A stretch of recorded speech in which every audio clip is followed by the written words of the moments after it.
me a question which we didn't get answered, and I've forgotten what it was. It was, I know what it was.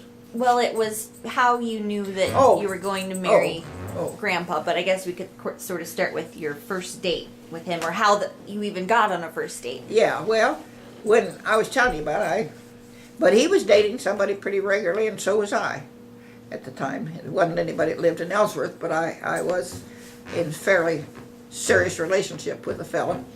And, you know, we played bridge quite a bit, you know. At the boarding house. At the boarding house, you know, quite often there was 1 or 2 tables of bridge set up, and sometimes they would ask if I wanted to play, and sometimes I did, and I played with them. I was getting acquainted with him. And then one Saturday night in December 6th, as a matter of fact, it was, after dinner, we played a little bridge, and then Dwight said, would you have any interest in going to Russell with me? And Russell was a place where, it was a den of iniquity, some people thought. Speakeasy, I think. Huh? A speakeasy. It was a What- city.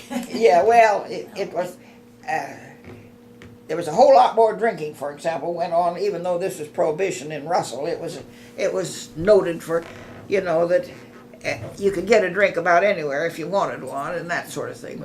But anyway, I said sure. So I went along, and we had a good time, and I don't know exactly we didn't do anything special. We danced to the jukebox someplace, and I suppose had a drink or two. I'm not sure about that even. I don't remember. I expect we did. And then on the way home, we talked, and we just talked a lot. And your dad was not a real talker ordinarily, but he talked a lot for him, you know. And when we got home, we were sitting in the car, and he reached over and kissed me, and that was the end of it, as far as I was concerned. The next day, I wrote a letter to this other guy and broke off our relationship. And I just knew that this was going to be, at least from my point of view, this was going to end up in marriage, you know. And what was the date of that first date? It was Pearl Harbor Day. It was not exactly Pearl Harbor Day. It was the night before Pearl Harbor Day, and that's one reason I've never forgotten when it was. Pearl Harbor was December 7th, wasn't it? And I remember thinking, oh God, they found somebody I want to really want to marry, and he's going to be drafted, and I'll you know, I can remember thinking that. That was probably a selfish thing to think about with the case, but that's exactly the way I felt for the moment, is when I heard that here I've just finally found somebody I'm really interested in, and he's probably going to be drafted. And but anyway. You mentioned it being prohibition. What did you think of that time period? Prohibition. Oh, I don't know if I had any strong feelings about it one way or the other, Abby. I will tell you that in Ellsworth, and I suspect in every place else, that there was a couple of bootleggers there, and everybody knew who they were, and everybody knew. And I was sometimes kind of terrified, to tell you the truth, because I was sometimes in cars when the fellas were getting liquor in front of this guy's house, and I thought, oh God, what would happen if somebody would see me here, you know, because I would have been fired the next day from my job at school, I feel sure, if something like that had ever come out, you know. But I don't know. I kind of think maybe as far as this bootlegger was concerned, it was sort of, he was halfway respectable man, really. He just needed to way to earn a living, I think. And his kids were pretty nice kids, you know. And in fact, one of them became an athlete, Chuck, and a real good athlete, and went to college somewhere, but I can't think of the name right now. But any rate. So just kind of getting a timeline. So you graduated in 1938, then you moved to Ellsworth for a teaching job? No, I moved to Westmoreland for 2 years. Westmoreland, teaching? I taught for Westmoreland for 2 years. And then I taught at Downs the next year. And then I went to Ellsworth. And what did you teach? Well, almost entirely English. 1 or 2 places I had one history course. And grade level? Oh, grade levels were from freshman to senior. So all different. All high schools, yeah. In those little schools, there'd only be one English class for freshmen and one English class for sophomores and so on. So right there you'd have 4 classes, and then probably I had a current events or a history class. You usually taught 5 classes. And so then you would have been in Ellsworth at what year? well, it would have been 41 and 42. 41. Okay. And how long did you date before you were engaged? 2 months. 2 months. And how I got my ring on Valentine's Day in February. How old were you?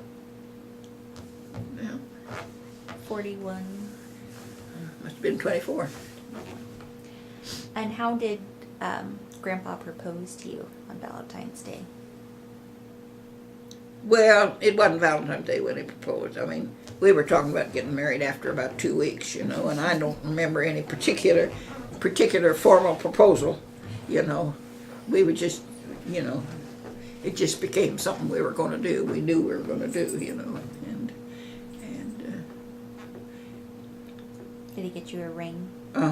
he did. Do you still have the ring? Hmm? You still have the ring? Well, I gave it to your mother. Okay. That solves that mystery. The reason I gave it to your mother, I would have given it eventually to her or to somebody in the family, but my hands got arthritic and my joints, I got it enlarged once, and I just decided then that my hands got joints outgrew that, so I decided there wasn't any point in continuing to do that. And what did your parents think of Grandpa? They liked him. My mother related to him because he was just as English as could be, she thought, and all of her ancestors were basically English. What I mean is, I don't mean that to be that she thought, but they looked at things in about the same way, and kind of serious and solemn and that sort of thing, And she thought, and then she thought she was very, very pleased that Dwight had a good, safe job. That was very important to my mother. That we marry somebody with a good, safe job, because of course she'd just gotten through with the depression and so on, and she thought, well, if he works for the government, he'll probably always have a good job, And what was his job at that time? Well, he was a civil engineer working on a dam site, and he was basically in the estimating section. He did a lot of estimating on the jobs, when they were bidding and things like that. He did a lot of that, and sometimes he went out and inspected things as far as that's concerned. But I think estimating was his number one job, at least at that time. And so did that require a college degree as well? Oh yeah. And where did he go to school? Kansas State. So but he was older. He was 2 years ahead of me, and of course I could have met him, but I didn't. He would have been a senior the year I was a freshman. But I never did meet him. What were the best times of your marriage?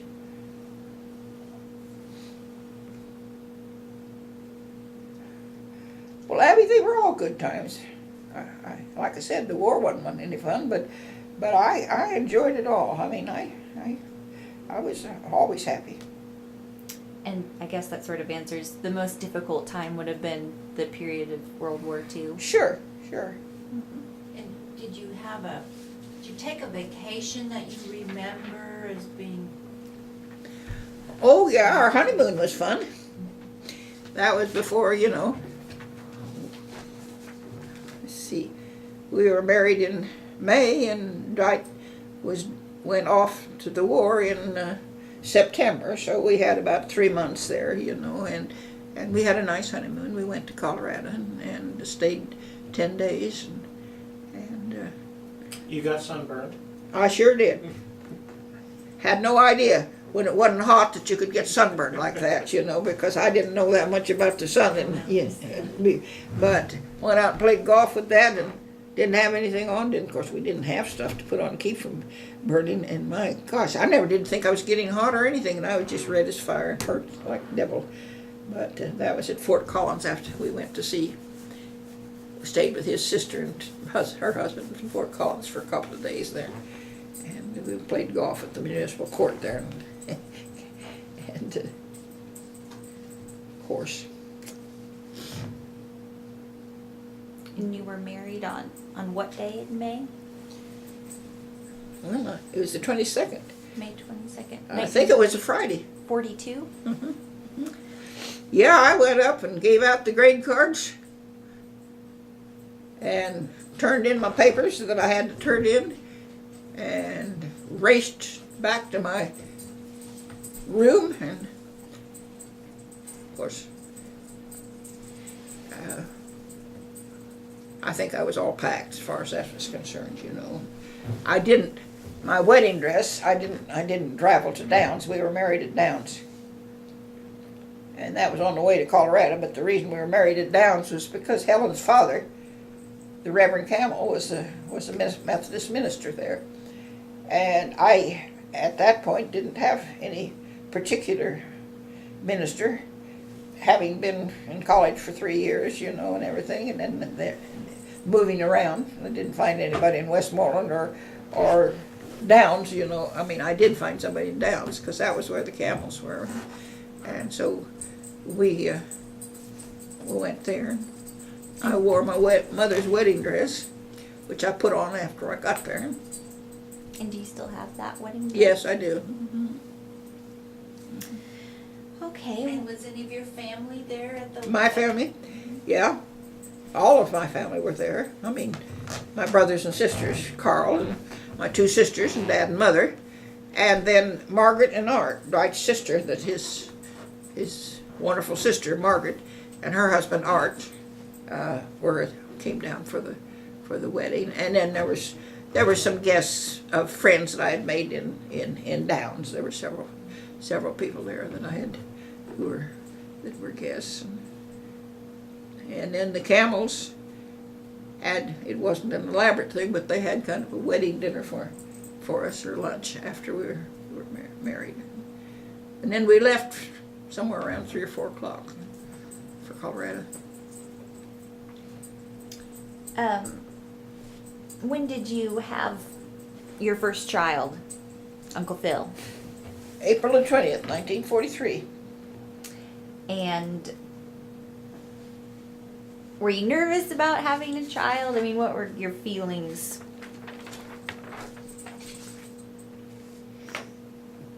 About being a parent for the first time?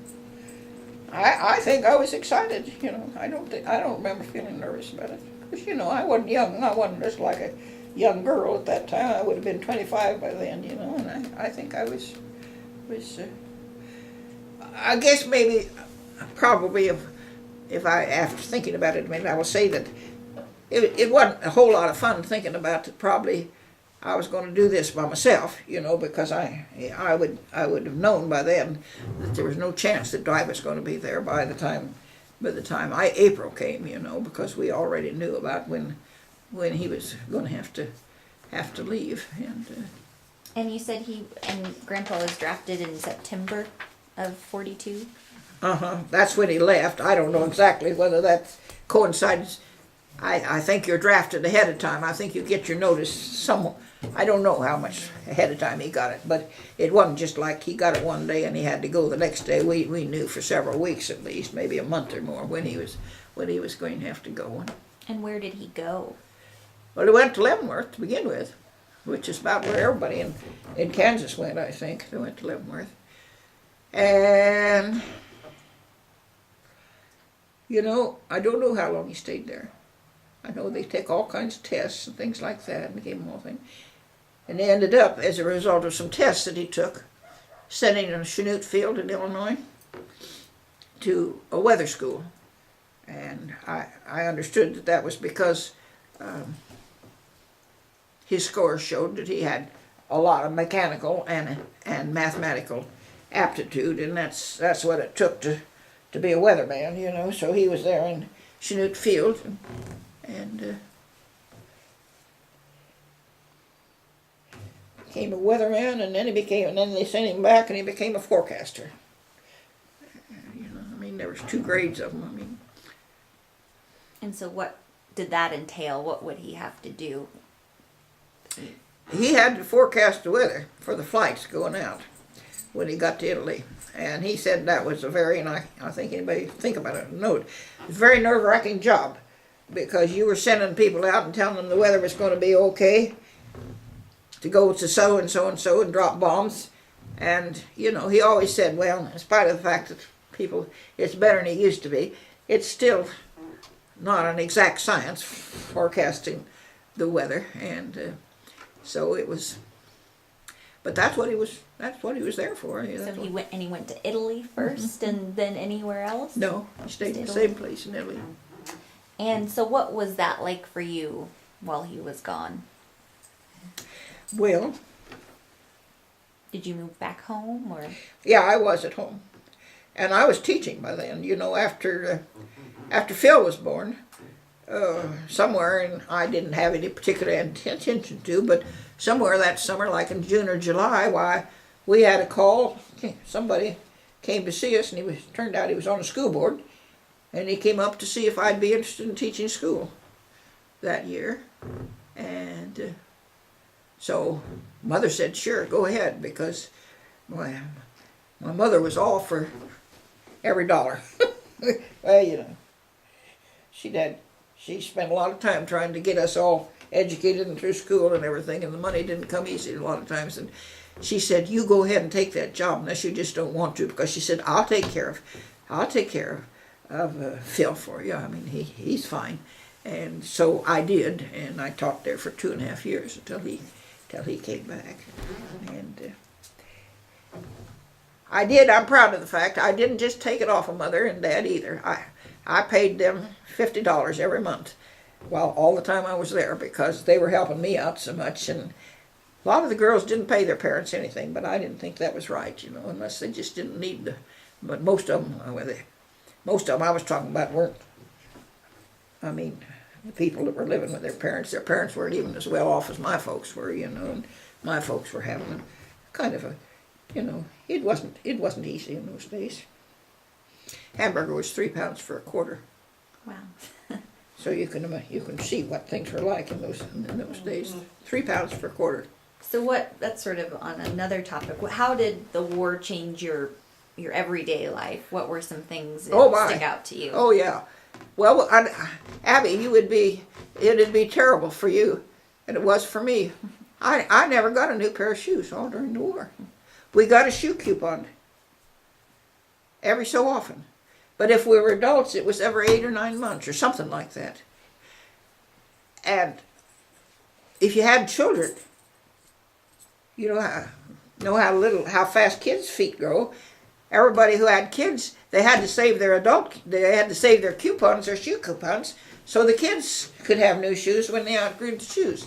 So Grandpa Lee and Grandma Lee, I don't suppose they would have bought any shoes anyway, but they sent me their shoe coupons, you know, whenever. But I don't know, it was a long time. It was darn near a year, but I think it was maybe 9 months, but I'm not sure. I don't remember, but I do know that.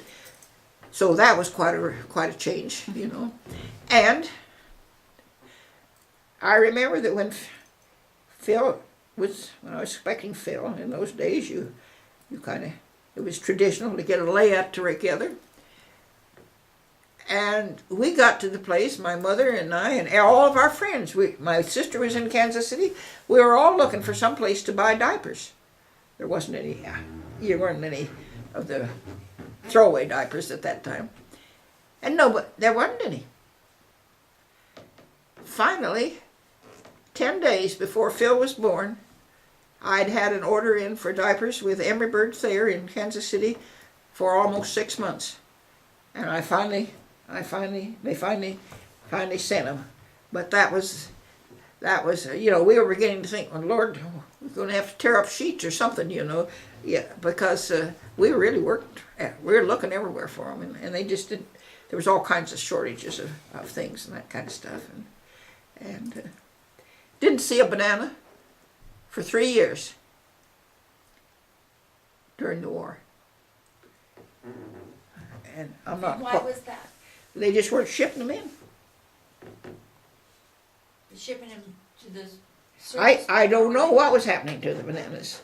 I don't know whether it's a question of not wanting to use the fuel and the energy to ship bananas and things like that, or what it was. But all I know is that you couldn't buy a banana. I never saw a banana.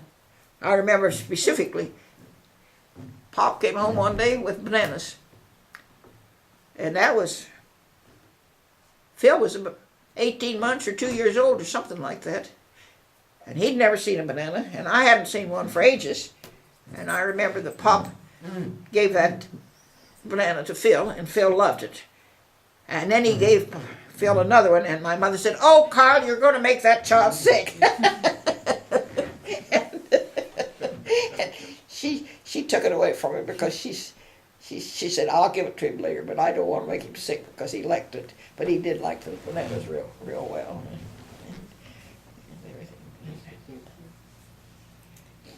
And I don't know, of course gasoline was, I sold our car almost immediately because we didn't have any money. We'd just been married and neither one of us had saved anything special. And your grandpa had a nice Oldsmobile, a year or so old, but I don't know how this came about, and I suspect if I'd have kept it longer, I'd have got more money out of it. But I remember somebody offered me some sum for it, and I don't remember. It seems like it was $500, but that doesn't seem like anything for a car. But maybe, they only cost about $2,000 or $3,000 new in those days, So I don't know how much it was, but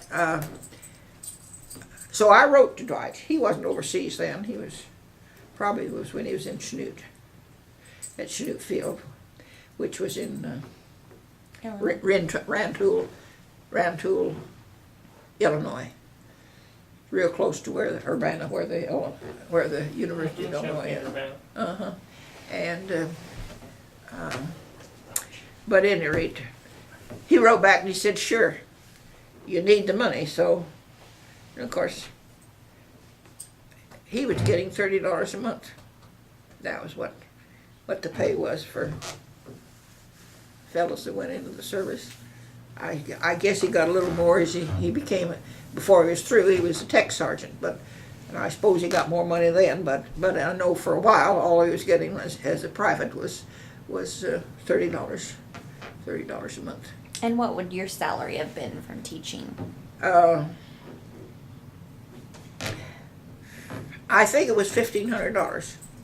I'm not real sure, but I think that's what it was. And so how, in a relative terms, how would that place you? I mean, what sort of general status would you have had? Oh, well, there were a lot of people who'd been tickled to death to be making in those days, to be making $1,500 a month. There was lots of men that didn't make that much money. A month? Is that what A year. $1,500 a month? No, a year. A year. Yeah. But there was a lot of guys that didn't make hardly $100 a month in those days, and So, Grandpa came back in 1944. Is that what you said? well, that's what I said. I guess when was the war over? 1945. Well, then it was 45 when he came back. I was wrong. Okay.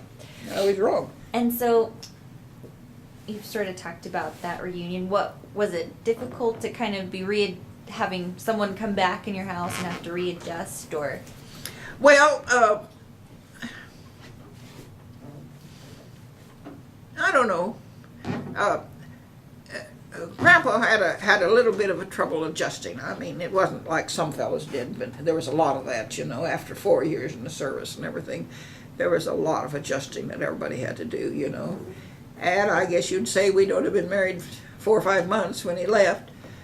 We didn't quarrel or anything, but basically he was kind of morose a lot of times and didn't have a whole lot to say, which was kind of worrisome to me. And every once in a while he'd go for long walks, and I think just because he had to get away and think about things. And did he ever tell you about his experiences in the war at all? Oh, he talked about it, but he didn't have any of those gruesome type experiences that you hear about that people don't ever talk about because of the kind of work that he did, you know. I mean, he didn't do anything that basically got him into a battle. I mean, the worst thing that would have happened to him at something would be if he'd have been in an automobile accident or a bomb had been dropped on the base where he was or anything, because he didn't ever have any, wasn't ever even trained to do anything combat or anything like that, you know. And I think there was a period of adjustment getting to know Phil again, wasn't there? Yes, there was. Yes, there was. I mean, it was hard for him, and it was hard for Phil, because basically Phil thought of Pop as his father, you know, and it was hard for him, and it was hard for Phil, both of them to get. And of course, it was hard for me to be in the middle of that. And so Uncle Phil would have been 3. Yeah. And And of course, you know, Dwight hadn't been around any little kids. And basically, I mean, he admitted later he expected him to behave beautifully, you know, and so on. And, you know, 3-year-olds don't behave beautifully and so on. And he had high expectations of, you know, if he said jump, he would jump and all that kind of stuff, you know. And so we had a little bit, but we didn't really fight. Actually, we didn't fight at all. I never said anything bad to your dad, and he never said anything bad to me. What we did is we had several times of utter silence for 2 or 3 days as far as speaking to each other, you know. I mean, that was the way we reacted to the things that were making us unhappy and that sort of thing, is we just quit talking to each other. And I remember there was one time at Canopolis, I've got to admit that I have to be honest about this. I remember thinking, you know, I don't know if I want to continue this relationship. And then I thought to myself, I'm not very happy now.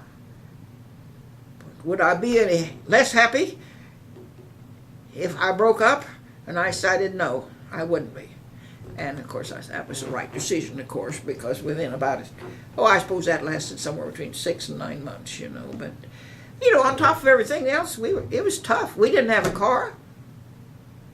I had to make out grocery lists and kind of give them to the neighbors and that sort of thing, just to buy me groceries, because we were 9 miles from a grocery store. And when we first went there, we had had enough money that I went to Salina with somebody and had a box of springs delivered. Didn't have enough money to buy a mattress. And for 4 months we slept on a box spring instead of till we had enough money to buy a mattress. So, you know, when I think about it, I mean, it was probably absolutely true that we were destined to have a good relationship, because nobody else would have put up with all. I mean, if I hadn't been really in love with him or he and with me, we wouldn't have put up with all these troubles that we had and all these things we had to put up with, you know, and that sort of thing. But And did you leave your parents' house just immediately? yeah, we went to California on a little trip and left Phil with the folks. Dwight had 2 very good friends that he'd known forever out there who were married, and they invited us to come out, and so we went out. Pasadena, California is where they lived, and we went out there and visited with them for about 10 days. And we went out on the train, and then when we came home, Dwight went back to work, and we couldn't get it. They had houses out there at the Canopolis Dam, which is where he went to work, but they weren't done. I mean, they weren't done at that time, although we were pretty sure we were going to get one when they were done. But in the meantime, we rented an apartment in Lynchburg, a furnished apartment in Lynchburg, and we lived there for about 2 or 3 months until the houses that they were building out there were done, and then we moved out there. It's hard on your parents to have Phil move away. I'm sure it was. You know, both of my parents loved him, but Pop absolutely doted on him, you know, and it was. So they came up quite a bit. It's a good thing they did, because we wouldn't have got to see them if they hadn't, because we didn't have any way to get down there. But they came up quite a bit. And then, you want to hear about how we got us a car? Sure. Dad and I went to a funeral. One of my cousins was killed in a bad accident, And I'm trying to think what month this would have been. We had already been living I think we'd been living out there 8 or 9 months without a car. Out at Canopolis, I mean. And Grandpa came and picked me up to go to Centralia to this funeral. And on the way home, we were talking about how tough it was getting along without a car. And Pop said, well, do you want to stop somewhere and see if anybody's got a car for sale? And I said, sure. And we went into the Ford place, and they had a car. And I probably shouldn't have done it, but I did it. I bought it right there. And to tell you the truth, Dad wasn't terribly happy about it because he never liked that Ford. It was a Ford. And I don't think there's anything special wrong with it, but at that time he was definitely General Motors man, you know. He'd been having Pontiacs and Buicks, you know. But he didn't fuss at me or anything. I could just tell he wasn't. I was thrilled to pieces. My God, I thought I could go to the grocery store and everything, you know, on my own without having to tell everybody, ask everybody if they're going to go anyplace or begging for a ride. And so, but I know he wasn't very happy with it because he traded it off the first opportunity. But at any rate. So, talking about technology, let's see. When did you first get a television? 55. 55. Mm-hmm. Phil thought we were going to be the last people in the world to have a television because a lot of folks had televisions before we did.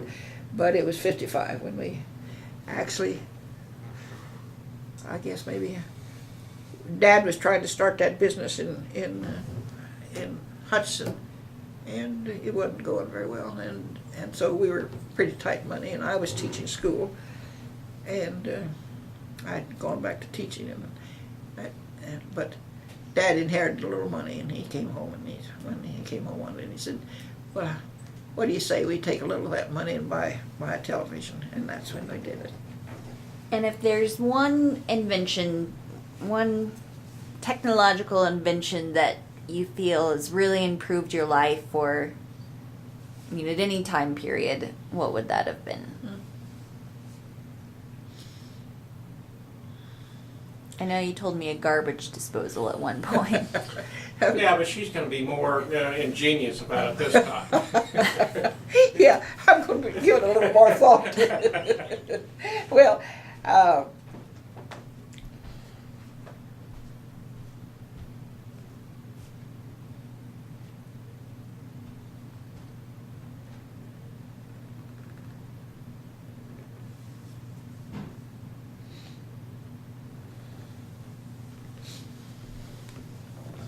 I'm thinking, Okay.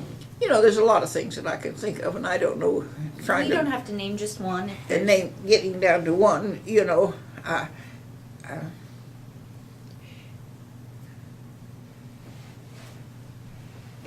sounds kind of corny to say this, but I think the radio was a tremendous invention, and for years it was basically where we got all of our information, you know. So it was a big invention, and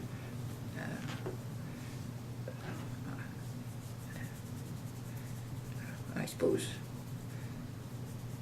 so was the automobile. But then I really didn't ever know a time when we didn't have an automobile, so I can't say that particularly. But